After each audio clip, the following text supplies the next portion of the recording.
आदरणीय राज्यपाल जी श्रीमान आरिफ मोहम्मद खान साहब, आदरणीय सत्यपाल जी, आदरणीय गोविंद जी, आदरणीय युवराज जी और उपस्थित सभी विद्वज्जन,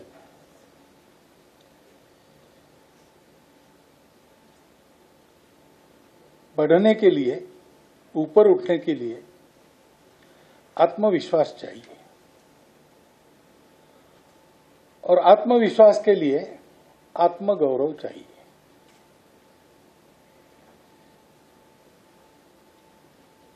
हमारे देश के इतिहास में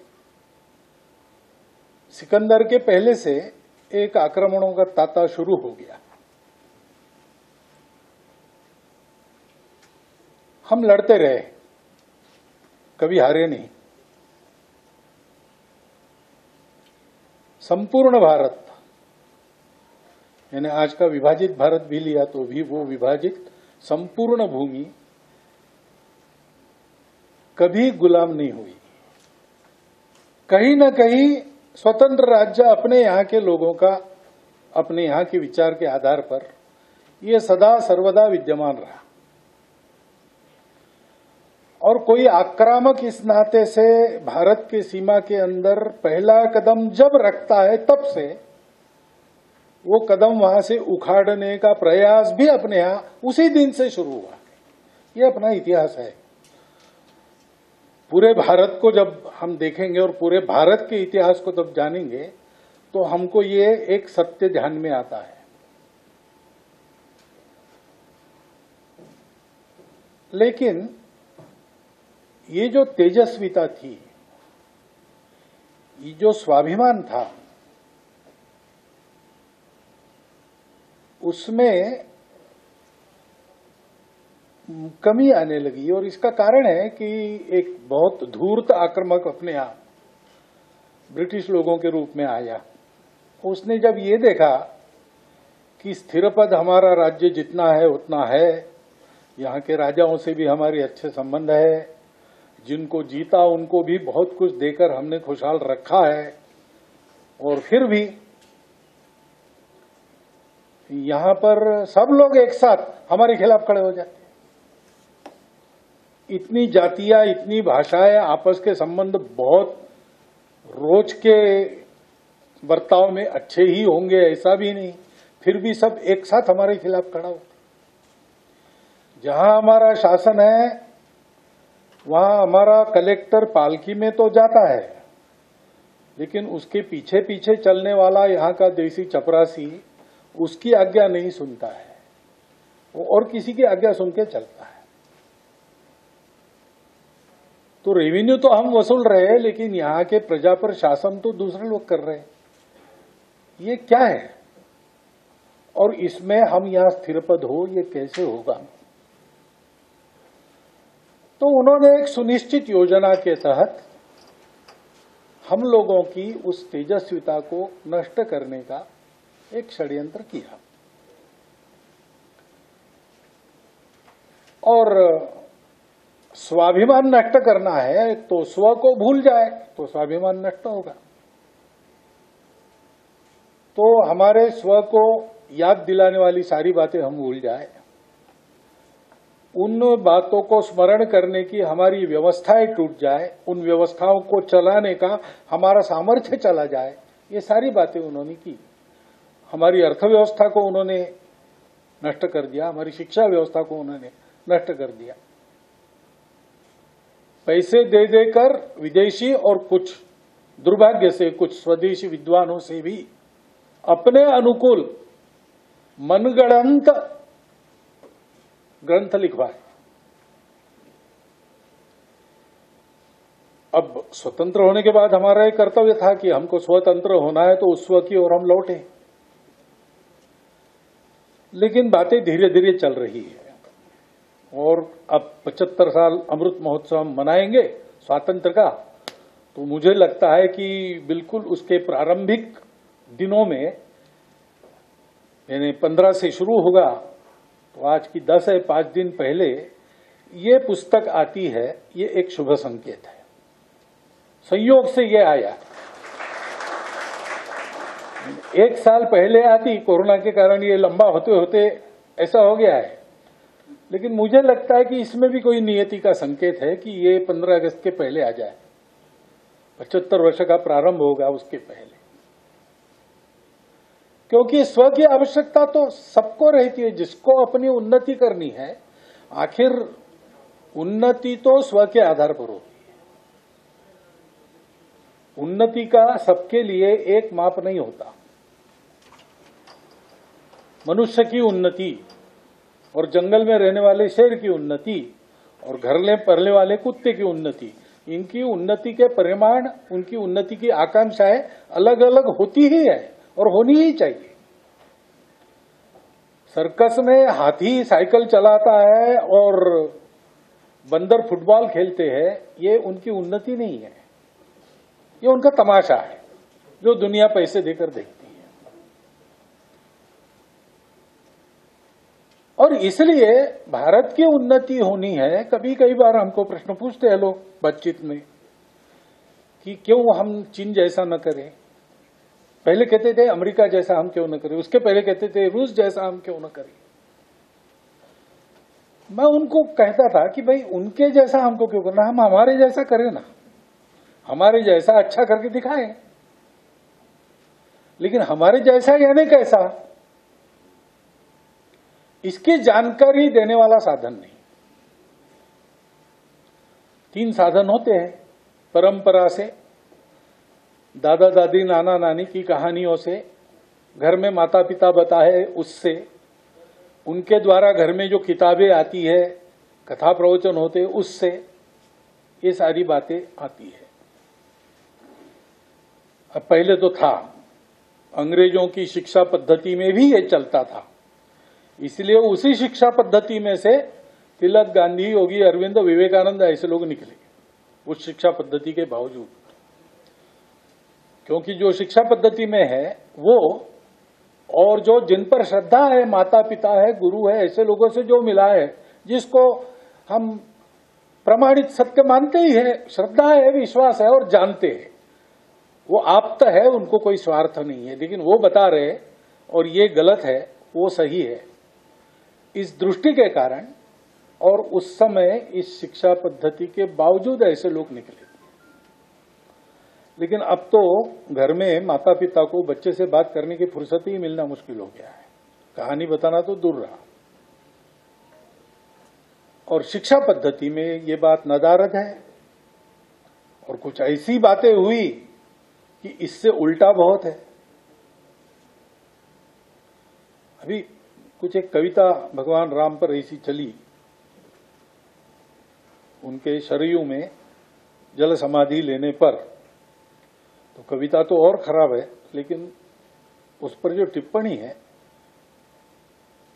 उसमें लिखा है कि राम अयोध्या के राजा थे और जीवन के अंत में उन्होंने सरयू में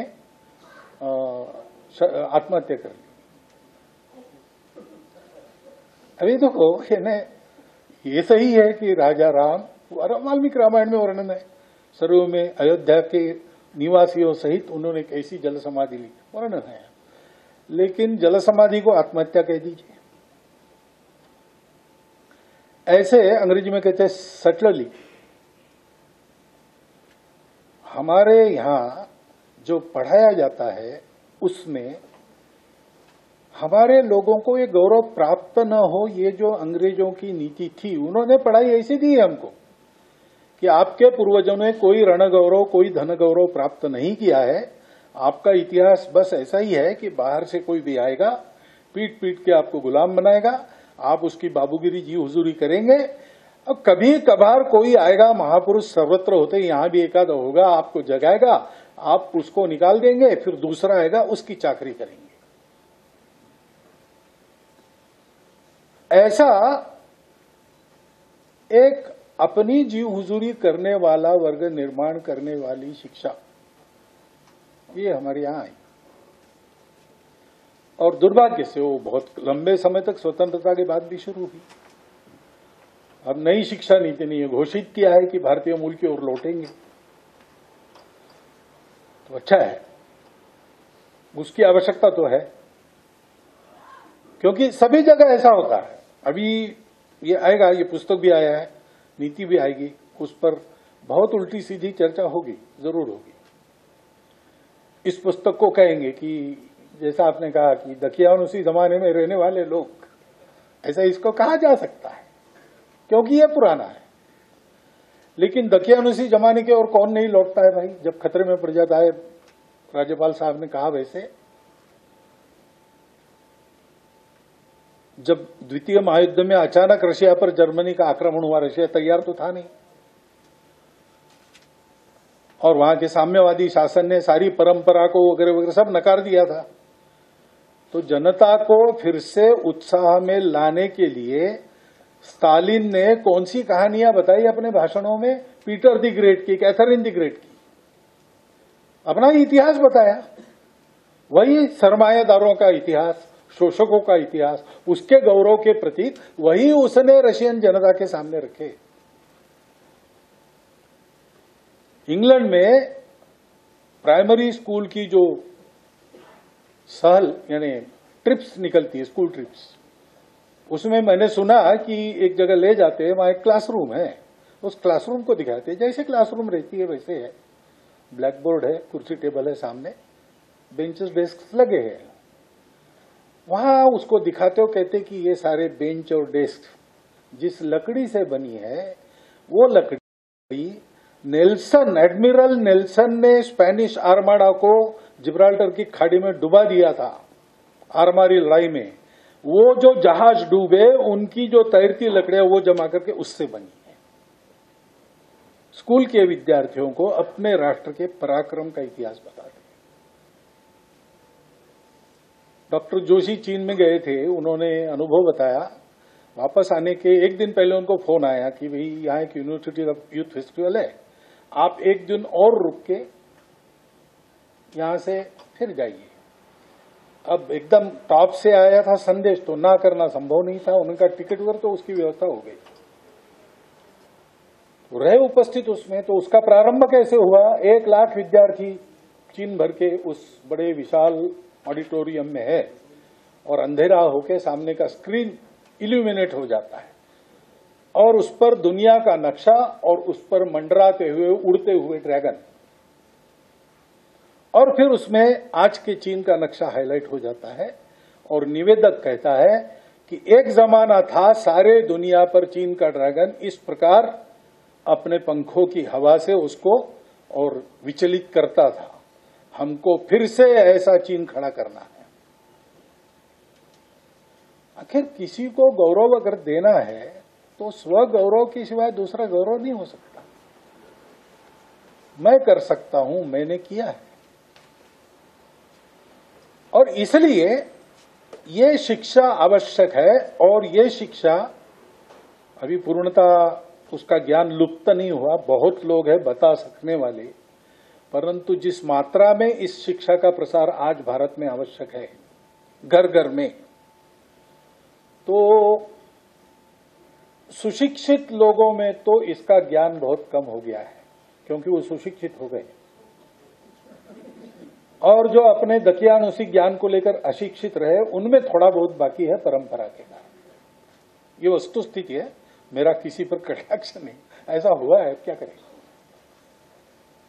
अपनी भाषा का ज्ञान जो नहीं पढ़े लिखे हैं उनमें ज्यादा है, घर घर की वस्तु स्थिति। इसको बदलना है तो बहुत व्यापक इसका प्रसार होना चाहिए, और उसकी सूक्ष्मता ध्यान में आनी चाहिए, क्योंकि ये बात तो सारी दुनिया में है, स्व की शिक्षा, अपने देश का इतिहास, अपने देश की परंपरा, लेकिन भारत विशेष है।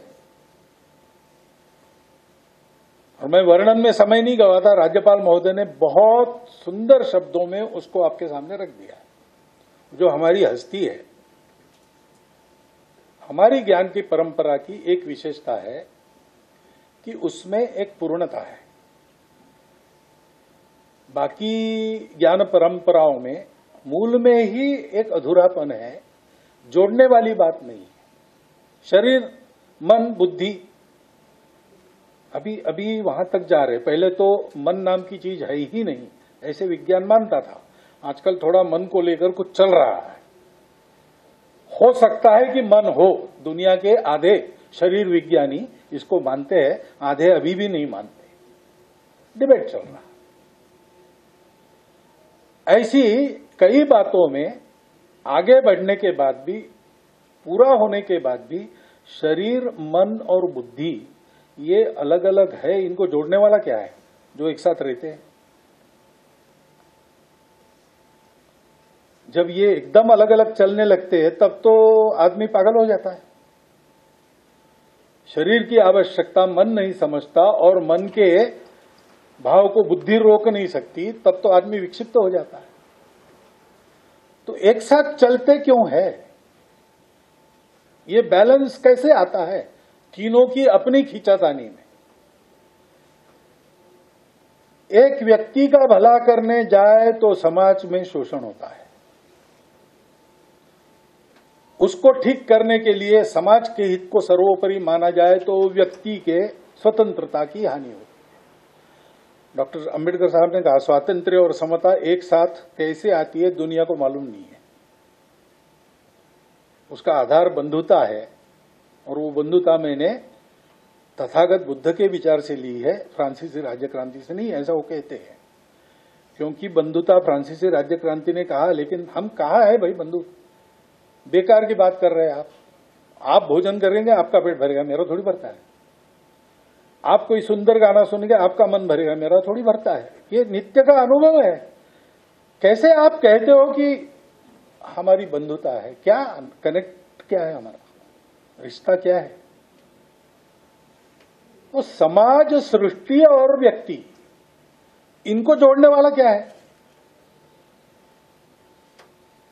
सबको खाना है, सबको उसके लिए कमाना है, लेकिन सबका खाना होने के बाद भी सबका पेट भरे, अपना अपना खाना होने के बाद भी सबका पेट भरे। इसलिए इसको, क्योंकि आदमी के लालच की कोई सीमा नहीं, तो आदमी अपनी लालच को रोके और सबको साथ खाने दे। ये करने वाला क्या है? अर्थ काम पर नियंत्रण किसका है, क्यों है? इसका उत्तर देने वाली एक ही बात है, और उस बात को हमारे ऋषि मुनियों ने साक्षात किया। उसके आधार पर उन्होंने इसको सारी दुनिया को देने के लिए हमारे राष्ट्र की उत्पत्ति की। ऐसा आपने यहां है, भद्रमिच्छन्त ऋषयः स्वर्विदः तपो दीक्षाम उपसे दुरग्रे ततो राष्ट्रम बलम ओजश्च जातम। दुनिया के कल्याण की कामना करने वाले ऋषि मुनियों ने दुर्धर तप करने के बाद अपने राष्ट्रत्व को, बल को, ओज को हम लोग प्राप्त हुए, वो हमको मिला। तो सारी दुनिया को समय समय पर ये जोड़ने वाली चीज देने के लिए भारत का जन्म है। भारत का अपना जीवन, ज्ञान परंपरा, ज्ञान दिया कैसे जाता है? ज्ञान वर्तन से दिया जाता है। ज्ञान हमारे यहां अनुभव से दिया जाता है। मुझे ज्ञान हुआ यानी मैंने पढ़ा या मैंने सुना, ऐसा नहीं है। मैंने केवल देखा, ऐसा भी नहीं है। ये मुझे प्रतीति मिल गई, तब मुझे ज्ञान हुआ। वो प्रतीति दुनिया को अपने उदाहरण से देने के लिए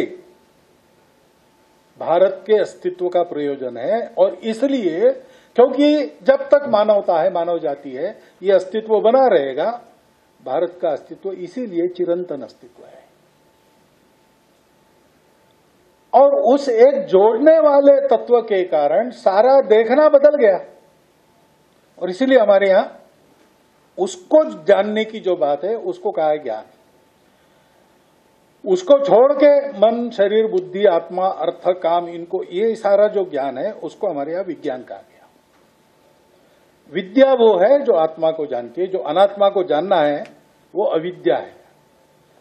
आत्मा चूंकि सर्वत्र है, अविद्या को हमारे यहां त्याज्य नहीं माना गया। हम लोग कभी एक्सट्रीमिस्ट हुए नहीं, उसका कारण यही है। स्पिरिचुअलिटी उधर भी है, बाहर भी है, लेकिन वो कहती है कि मटेरियलिस्टिक जीवन और स्पिरिचुअलिटी साथ नहीं चल सकती। यानी आपको लक्ष्मी चाहिए, सरस्वती नहीं मिलेगी, सरस्वती चाहिए, लक्ष्मी नहीं मिलेगी। लेकिन हमारे यहाँ नहीं है। हम लक्ष्मी की प्रार्थना श्री सूक्त में करते हैं तो उसमें मन की अमीरी से लेकर बुद्धि वगैरह सब कुछ वो लक्ष्मी जी है। क्योंकि हमने ये कहा कि भाई अविद्या मृत्युम तीर्थवा विद्या मृतम अस्मि, और इसलिए हमारे इतिहास में रणगौरव धनगौरव नहीं है, ये बात गलत है। उस आत्मा के भान को साथ में लेकर, हाथ में लेकर हम बाहर गए, हमको रण करने की जरूरत ही नहीं पड़ी। हमने लोगों के दिल जीत लिए, हमको देश जीतने की जरूरत नहीं पड़ी। हमको किसी के रीति रिवाज, उसके रिलीजन आदि को बदलने की जरूरत नहीं पड़ी, ना आगे पड़ेगी ना आज है। क्योंकि हमारे पास ये एक सत्य है, अस्तित्व की एकता का सत्य। उसके आधार पर हम अपनी आत्मिक साधना के साथ साथ अपने जागतिक पराक्रम को भी उसी के साथ चलाते हैं। इसलिए हम कभी ये तथागत ने धम्म को मध्यम मार्ग कहा है, और हमारे ज्ञान को, भारत को समझना है तो भारत की आंखों से भारत को समझना पड़ेगा। दुर्भाग्य से आज भारत का अध्ययन करने के लिए जाते हैं तो भी विदेशों को ही पढ़ना पड़ता है। एक तो संस्कृत का ज्ञान नहीं, तो अंग्रेजी में क्या लिखा है, धर्म को जानना है तो अंग्रेजी में क्या है, रिलीजन, रिलीजन यानी धर्म, फिर गड़बड़ हो जाती है। बताना पड़ता है कि धर्म का वो अर्थ नहीं है, लेकिन आप वही शब्द समझेंगे इसलिए उसका उपयोग कर रहा हूं, ऐसा उनको बताना पड़ा। ये सब जो है बातें, उसको हटा के बहुत व्यापक मात्रा में इस ज्ञान को देने की आवश्यकता है। जिनको देना है उनके लिए पुस्तक है। से भारत के पूर्व गौरव को बताने वाली और भी पुस्तकें हैं, मैंने स्वयं पढ़ी है, आपने भी पढ़ी होगी। लेकिन इतनी व्यापक भूमिका के साथ सब कुछ थोड़े में एक ग्रंथ में, ये मैंने इसको पहली बार देखा है। आत्मा से लेकर अनात्मा तक सारी बातें इसमें है। विद्या अविद्या दोनों है, ज्ञानम विज्ञानम, और साथ में आस्तिक्यम भी इसमें है। और इसलिए पालकों ने जिनके बालक है, अध्यापकों ने जिनके छात्र है, और छात्रों ने जिनको भारत को जानना है, इस पुस्तक को खरीद कर अपने साथ रखना है, समय समय पर पढ़ते जाना। मैं तो कहता हूं कि ये पुस्तक ऐसी है कि इसके एक एक चैप्टर के 10-10 भाग होकर उस पर अनेक शोध प्रबंध हो सकते हैं। इतने मूल सूत्र इसमें है। इसलिए ये बहुत उचित समय पर एक अत्यंत व्यापक विषय वस्तु को गागर में सागर ऐसा कहते वैसे बांधने वाली एक पुस्तक अपने हाथ में आई है। बहुत अच्छी पुस्तक है, इसका बहुत व्यापक प्रसार होना चाहिए। और इनबिटी ने प्रकाशित की है तो ये भी हो सकता है कि हर भारतीय भाषा में इसका भाषांतर हो। हमारे वाचनालयों में, विद्यालयों में, विद्यापीठ में, महाविद्यालयों में इसकी प्रति हो, और साथ साथ घर में भी इसकी प्रति हो। क्योंकि शिक्षा की जगह जैसे विद्यालय, विद्यापीठ, महाविद्यालय है, वैसे घर भी शिक्षा की जगह है। और समाज में कुछ भी जो अच्छा करना चाहते हैं उनके पास भी ये पुस्तक हो, क्योंकि शिक्षा की तीसरी जगह, तीसरा शिक्षा का उगम, उत्स समाज के वो लोग हैं जो समाज में सक्रिय है, जिनको समाज के महाजन कहा जाता है। अन्य अन्य कारणों से महाजन है, संपन्न है इसलिए महाजन है, चुन के आए इसलिए महाजन है, प्रशासक है इसलिए महाजन है, विद्वान है इसलिए महाजन है।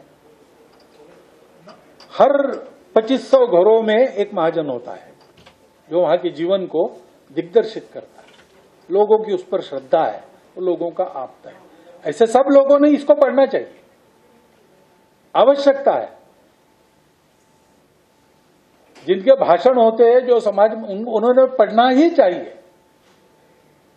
क्योंकि भारत की भूमिका, उसको आप विश्वगुरु कहिए, महाशक्ति कहिए, कुछ भी कहिए, लेकिन ये सबका संतुलन साधने वाला, सबको मध्यम मार्ग पर रखने वाला, सब विविधताओं का स्वीकार सम्मान करते हुए सबको एक साथ फलने फुलाने वाला, एक सृष्टि के नाते सबका जीवन आगे ले जाने वाला, ये जो धर्म है, धारणा करने वाला, इस लोक में उस लोक में दोनों तरफ सुख देने वाला, सदा सर्वदा आनंदमय, ऐसा ये जो धर्म है वो सृष्टि को देने का काम भारत को करना है। उसके लिए अगर भारत को तैयार होना है तो जिनको तैयार करना है उन सबको, 5 लोगों को तैयार करने वाला छोटा शिक्षक हो, 2 बालकों को शिक्षा देने वाला पिता या वाली माता हो, या लाखों की सभाओं को संबंधित करने वाले नेता हो, सबको इसका ज्ञान होना आवश्यक है, क्योंकि इसके ज्ञान का कहीं न कहीं सब में थोड़ा थोड़ा अभाव स्वाभाविक इसलिए है कि हम भी उसी शिक्षा से आए हैं।